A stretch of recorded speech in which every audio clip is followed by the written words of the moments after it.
ನೀತಿಗೆಟ್ಟ ಕಾಂಗ್ರೆಸ್ ಸರ್ಕಾರಕ್ಕೆ, ಜನವಿರೋಧಿ ಕಾಂಗ್ರೆಸ್ ಸರ್ಕಾರಕ್ಕೆ, ಅನ್ಯಾಯ ಮಾಡುತ್ತಿರುವ ರಾಜ್ಯ ಸರ್ಕಾರಕ್ಕೆ,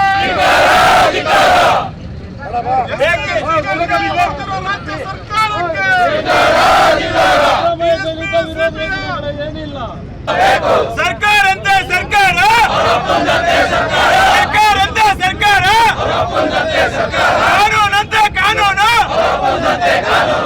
ಬೇಕೇ ಬೇಕು. ದಲಿತ ವಿರೋಧಿ ಸರ್ಕಾರಕ್ಕೆ, ಹಿಂದೂ ವಿರೋಧಿ ಸರ್ಕಾರಕ್ಕೆ, ರೈತ ವಿರೋಧಿ ಸರ್ಕಾರಕ್ಕೆ,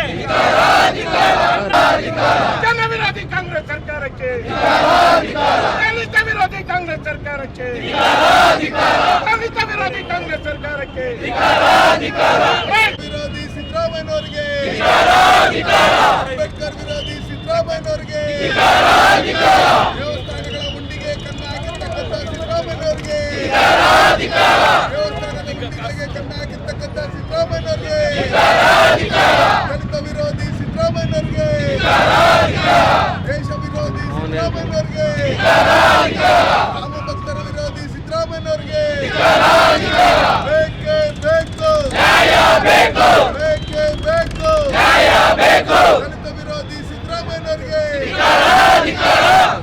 ಸುಳ್ಳು ಗ್ಯಾರಂಟಿಗಳ ಸರ್ಕಾರ ಸಿದ್ದರಾಮಯ್ಯನಿಗೆ, ಸುಳ್ಳು ಗ್ಯಾರಂಟಿಗಳ ಸರ್ಕಾರ ಸಿದ್ದರಾಮಯ್ಯನಿಗೆ, ದಲಿತ ವಿರೋಧಿ ಸಿದ್ದರಾಮಯ್ಯ. ಕೋಲಾರ ಜಿಲ್ಲೆಯ ಭಾರತೀಯ ಜನತಾ ಪಾರ್ಟಿಯ ಜಿಲ್ಲಾಧ್ಯಕ್ಷರು ಮತ್ತು ಎಲ್ಲ ಮುಖಂಡರುಗಳ ನೇತೃತ್ವದಲ್ಲಿ ಇವತ್ತು ಕರ್ನಾಟಕ ರಾಜ್ಯದಲ್ಲಿರ್ತಕ್ಕಂಥ ಅಂಬೇಡ್ಕರ್ ವಿರೋಧಿ, ದಲಿತ ವಿರೋಧಿ ಮತ್ತು ದೇಶ ವಿರೋಧಿ ಕಾಂಗ್ರೆಸ್ ಸರ್ಕಾರದ ಏನು ನಿಲುವುಗಳಿದೆ ಅದನ್ನು ಖಂಡಿಸಿ ಏನು SCP TSP ಹಣ ಸುಮಾರು 14,282 ಕೋಟಿ ಹಣವನ್ನು ಇವರು ಗೃಹಲಕ್ಷ್ಮಿ, ಅನ್ನಭಾಗ್ಯ, ಶಕ್ತಿ ಮತ್ತು ಗೃಹಜ್ಯೋತಿ, ಯುವನಿಧಿ ಯೋಜನೆಗೆ ಬಳಸ್ಕೊಂಡಿರ್ತಕ್ಕಂಥದ್ದನ್ನು ಖಂಡಿಸಿ ಇವತ್ತು ಉಗ್ರವಾದಂಥ ಹೋರಾಟವನ್ನು ನಮ್ಮ ರಾಜ್ಯಾಧ್ಯಕ್ಷರ ನೇತೃತ್ವದಲ್ಲಿ, ನಮ್ಮ ಎಲ್ಲ ಭಾರತೀಯ ಜನತಾ ಪಾರ್ಟಿಯ ಮುಖಂಡರುಗಳ ನೇತೃತ್ವದಲ್ಲಿ ಇಡೀ ಕರ್ನಾಟಕದಲ್ಲಿ ಮಾಡಿದ್ದೀವಿ. ಇವತ್ತು ಸಿದ್ದರಾಮಯ್ಯನವರು ದಲಿತರ ಪರವಾಗಿದ್ದೀರಿ ಅಂತೇಳಿ ಪಂಚಾಯತಿಗಳಿಗೂ ಸಂವಿಧಾನದ ಬಗ್ಗೆ ಅರಿವು ಮೂಡಿಸೋಂಥ ಕೆಲಸ ಏನೋ ಮಾಡೋಕ್ಕೆ ಹೋಗಿದ್ರು.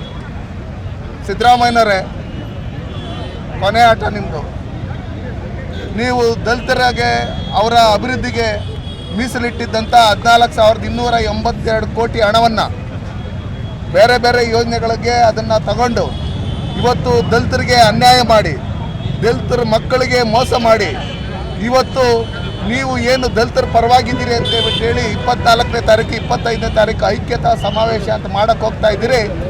ಇದು ಹಿಂದೆಯಿಂದನೂ ಕಾಂಗ್ರೆಸ್ ಅವರು ಅಂಬೇಡ್ಕರ್ ಅವ್ರಿಗೆ, ದಲಿತರಿಗೆ ಯಾವ ರೀತಿ ಮೋಸ ಮಾಡ್ಕೊಂಡು ಬಂದರು ಅನ್ನೋ ಲೆಕ್ಕಾಚಾರದಲ್ಲಿ ಬಂದಾಗ ಚೋರ್ಗುರು ಚಂಡಾಳ ಶಿಷ್ಯ ಅನ್ನೋ ಲೆಕ್ಕಾಚಾರದಲ್ಲಿ ನೀವು ಸಾಬೀತುಪಡಿಸ್ಬಿಟ್ರಿ. ಹಂಗಿರ್ತಕ್ಕಂಥ ಸಂದರ್ಭದಲ್ಲಿ ನೀವು ದಲಿತರ ಪರವಾಗಿ ಏನಾದರೂ ಅಭಿಮಾನ ಇದ್ದರೆ, ಅವರು ಡೆವಲಪ್ಮೆಂಟ್ ಆಗಬೇಕನ್ನೋದು ಕಿಂಚಿತ್ ಆದರೂ ಕಾಳಜಿ ಇದ್ದರೆ ಕೂಡಲೇ ನೀವು SCP TSPಗೆ ಸೇರ್ತಕ್ಕಂಥ SCಗಳಿಗೆ ಸೇರಿದಂಥ 14,282 ಕೋಟಿ ಹಣವನ್ನು ವಾಪಸ್ ದಲಿತರ ಅಭಿವೃದ್ಧಿಗೋಸ್ಕರ ಕೊಡಬೇಕು ಮತ್ತು ಈ ರಾಜ್ಯದ ದಲಿತರಲ್ಲಿ ಕ್ಷಮಾಯಾಚನೆ ಮಾಡಬೇಕು. ಮುಂದೆಂದೂ ನಾವು ದಲಿತರಿಗೆ ಅನ್ಯಾಯ ಮಾಡೋದಿಲ್ಲ. ಖರ್ಗೆ ಅವ್ರಿಗೆ, ಪರಮೇಶ್ವರ್ ಅವರಿಗೆ ಯಾವ ರೀತಿ ಮುಖ್ಯಮಂತ್ರಿಗಳಾಗೋದನ್ನು ತಪ್ಪಿಸೋಂಥ ರೀತಿಯಲ್ಲಿ ನಾವು ನಾಟಕ ಆಡಿದ್ರೆ, ಅದೇ ರೀತಿಯಲ್ಲಿ ಇವತ್ತು ದಲಿತರ ಹಣವನ್ನು ಲಪ್ಟಾಯಿಸಿ ಅದು ಸಾಲದು ಅಂತೇಳಿ ದೇವಸ್ಥಾನದ ಉಂಡಿಗಳಿಗೂ ಕನ್ನ ಹಾಕೋಂಥ ಕೆಲಸಗಳನ್ನು ಇವತ್ತು ನೀವು ಕರ್ನಾಟಕ ರಾಜ್ಯದಲ್ಲಿ ಮಾಡ್ತಾ ಇದ್ದೀರಿ.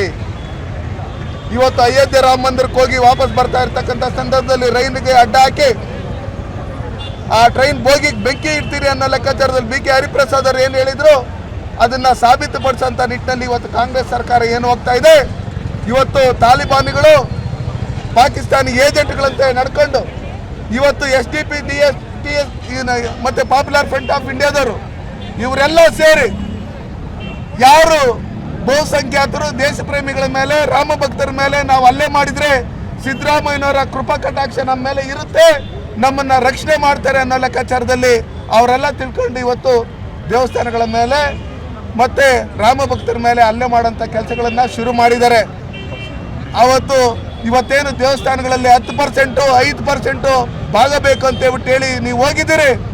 ನಿಮಗೆ ತಾಕತ್ತಿದ್ರೆ, ದಮ್ಮಿದ್ರೆ ಮಸೀದಿಗಳಲ್ಲಿ, ಚರ್ಚ್ಗಳಲ್ಲಿ ಹುಂಡಿಗಳನ್ನ ಇಡಿ. ಅದ್ರ ಹಣನೂ ಕರ್ನಾಟಕ ರಾಜ್ಯದ ಅಭಿವೃದ್ಧಿಗೆ ಬಳಸ್ಕೊಳ್ಳಿ. ಅದು ಬಿಟ್ಟು ಹಿಂದೂಗಳ ಮೇಲೆ ಯಾಕೆ ನಿಮ್ಗೆ ಇಷ್ಟೊಂದು ದ್ವೇಷ? ಇದನ್ನ ಕೂಡಲೇ ನೀವು ಹೇಳ್ತಾ ಇದ್ದೀರಿ, ರಾಮ ಅಂತ ಹೆಸರಿದೆ, ಶಿವ ಅಂತ ಹೆಸರಿದೆ ಅನ್ನೋ ಲೆಕ್ಕಾಚಾರದಲ್ಲಿ ನೀವು ಈ ದೇಶದ ಪ್ರಜೆ ಆಗೋದಕ್ಕೆ ನಾಲಾಯಕು. ಹಂಗಿರ್ತಕ್ಕಂಥ ಸಂದರ್ಭದಲ್ಲಿ ರಾಮ ವಿರೋಧಿಗಳು, ನೀವು ದಲಿತ ವಿರೋಧಿಗಳು, ನೀವು ಒಂದು ದಿನಾನೂ ನೀವು ಸರ್ಕಾರದಲ್ಲಿರೋದಕ್ಕೆ ನೀವು ಅರ್ಹತೆ ಇಲ್ಲ. ಕೂಡಲೇ ಡಾಕ್ಟರ್ ಬಾಬಾ ಸಾಹೇಬ್ ಅಂಬೇಡ್ಕರ್ಗೆ ಮತ್ತು ದಲಿತರಿಗೆ ಮತ್ತು ಈ ದೇಶದ ಬಹುಸಂಖ್ಯಾತರಿಗೆ, ದೇಶ ಪ್ರೇಮಿಗಳಿಗೆ ಕ್ಷಮಾಯಾಚನೆ ಮಾಡಿ ನೀವು ರಾಜೀನಾಮೆ ಕೊಡಬೇಕಂತೇಳಿ ಈ ಮೂಲಕ ನಾನು ಒತ್ತಾಯ ಮಾಡ್ತೀನಿ.